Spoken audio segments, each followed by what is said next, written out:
इनका सबसे पहला रूप है शैलपुत्री। शैलपुत्री अर्थात पर्वतराज हिमावन की पुत्र। इनका वाहन वृषभ है और इसी कारणवश इन्हें वृषारुधा के नाम से भी जाना जाता है। नवदुर्गा का दूसरा रूप है ब्रह्मचारिणी। ब्रह्म अर्थात तपस्या, चारिणी अर्थात आचरण करने वाली।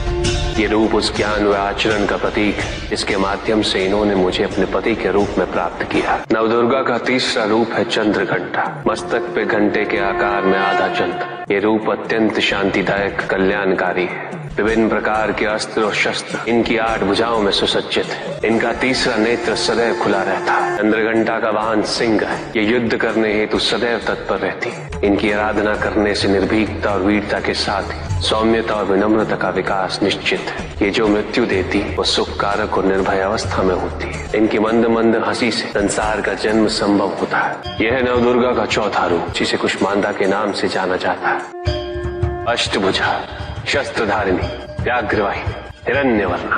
केवल यही है जो सूर्य के भीतर लोक में वास करती है। 10 दिशाएं इन्हीं से आलोकित है। जिनकी कृपा से मूर्ता भी ज्ञान सागर में परिवर्तित हो जाती है। वो है स्कंद माता अर्थात तुम्हारी माता। नवदुर्गा का 5वां रूप सिंह वाहिनी और इनकी उपासना द्वारा मोक्ष का मार्ग सुलभ होता है। जिस रूप में इन्होंने महिषासुर का वध किया वो कात्यायनी कहलाता है।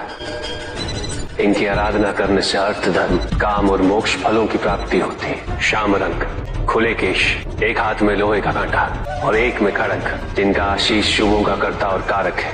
ये रूप कालरात्रि रूप कहलाता है। ये अंधकार का विनाश करती है। इनकी आराधना करने से असुरी शक्तियां भी भयभीत हो जाती है। श्वेत वर्ण, श्वेत वस्त्रों से सुसज्जित, चतुर्भुज, त्रिशूलधारी, तालवाद्य धारण करने वाली ये इस रूप में अपने उपासकों को अभयदान देती। ये इनका महागौरी रूप है। माँ दुर्गा का 9वां रूप सिद्धदात्री कहलाता है। प्रकम्य, अशित्व, ये 8 सिद्धियां केवल इन्हीं की कृपा से प्राप्त हो सकती। मेरा अर्धनारीश्वर रूप इनके सिद्धदात्री रूप की ही देन है।